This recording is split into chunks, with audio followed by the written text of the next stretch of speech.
What's up, everybody? It is the best spot, KidSmoove, and it is November 4th. We're down to 3 days of anticipating the most powerful console on the market. The reviews came out yesterday, blasting through. Some hate it, some tried to slide it, but there's more positive than negatives in regards to the Xbox One X and its performance. Games are constantly going into the library of being enhanced and whatnot. The unfortunate thing about the Xbox One X reviews is that at the time that the embargo lifted, a lot of the games that are going to be available day one for the X were not available during the time that the influencers got to do the review. So they only had really Gears of War to work with, and I think a few 360 titles and whatnot. But as even the embargo lifted, as November 3rd came around, like 5 games went into the enhanced, like that were ready, like Quantum Break and Rise of the Tomb Raider, NBA Live, all that. And it's, I'm looking forward to seeing Digital Foundry videos and uploads over the course of the next 4 days, because it's going to be lit. It's going to be lit.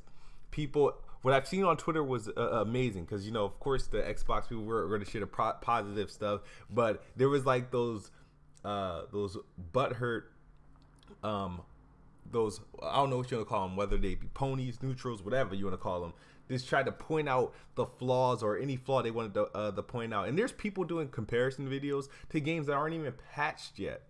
And the thing that is coming to light with all these reviews, and thanks to Digital Foundry, I've been saying in this video, I was like, hey, games are going to run better, even if they're not patched. Even if they're not, I've been saying that before that news broke, because a lot of the games that we know, even dating back to 360, were made with a dynamic scaler.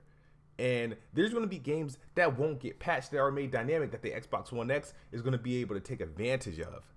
And like, there's some games from the past that are running at an unlocked frame rate, and we've seen what the Xbox One X did to I think an unpatched Unity, when they had unlocked frame rates before they patched it. They was running that code and it shot up to 60 on Unity, the most in CPU. Of course, it didn't stay at the lock 60, but it ran at 60 for a lot of the parts.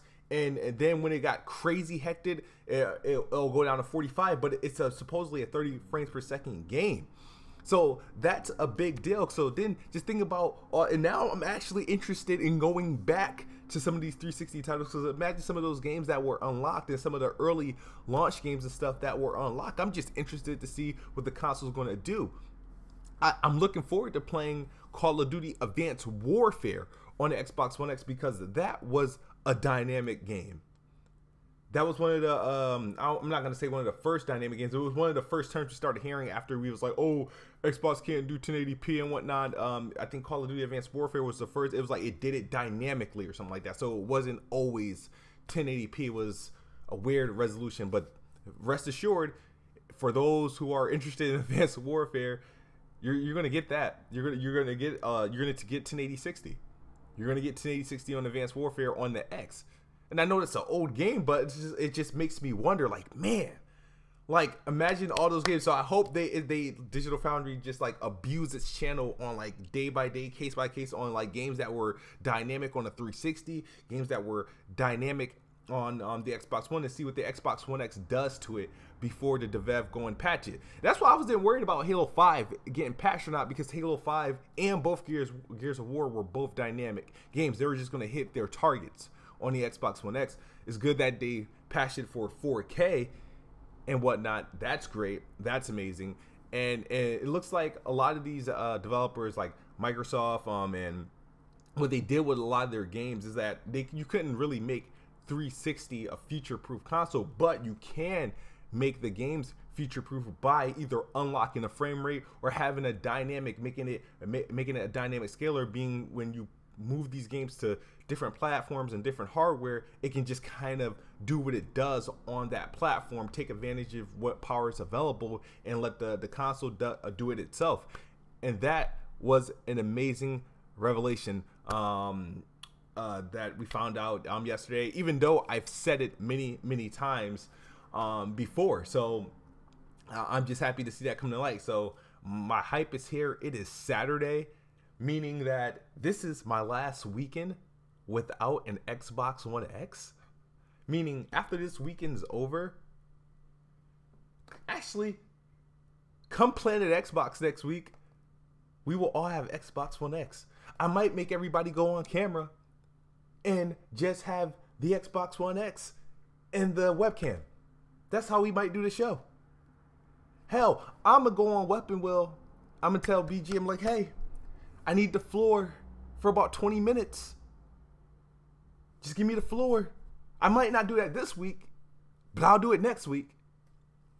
And don't worry, them those Bond videos, they coming. I'm gonna make them special. But you guys gotta realize it. To like the optimist people and to the haters, you gotta realize, stop trying to bring down the hype. The hype ain't going nowhere. It is okay for people to be excited for a new console, a big release. It's a new console launching. Stop trying to slow that. Stop trying to kill the hype. I don't want to hear about the bullshit. Sure, yeah, Xbox needs some games. They need some first-party games to fully take advantage of the X and what it can do. They need to make their first-party lineup more attractive. But I don't mind playing the best versions of the games that everybody plays. Like NBA Live, 2K here and there, Call of Duty, Battlefront, Destiny, Shadow of War, Assassin's Creed. I'm fine. I'm fine. It's going to be a good holiday. So leave your butt hurt in the comments, or don't comment at all. And I want to know what you guys feel. How are you anticipating? Did you guys, I know a lot this week, a lot of people has been upgrading their TVs, their monitors, and buying hard drives and preparing for the big installs. Telling you, you need a hard drive. An Xbox One X, 1 terabyte is not going to be enough. That's only good for maybe, with all those patches, you're looking at maybe 10 to 15 games. And I'm starting to, even though I have like I think a 3 or 4 terabyte plugged into my current Xbox One S, everything's loaded onto that because all I'm doing is plugging and playing. I'm not installing. Everything's going to be stored on that hard drive. The thing is that, well, I lost my train of thought. Is that you're only gonna? I have hundreds of games on my Xbox One X, or not my Xbox One X, on my hard drive that I really don't need them all. So I'm actually gonna just start uninstalling as they go. There's like some old games there that I'm not gonna go back to, just to, you know, to have the room. But I definitely have room. My 4K content is already installed. I'm installing as they go and deleting the bullshit as we go. But what are you guys doing to prepare for the X, man? I want to know. And I'm gonna see you guys tomorrow, because I'm gonna do a video in regarding the gloriness of the Xbox One X until this bad boy launches, and all the way until my unboxing. I might be unboxing 2, maybe unboxing 1. I don't know. I'll let you guys know. But it's KidSmoove. Xbox is the best box, and I am the best bot. X. Peace.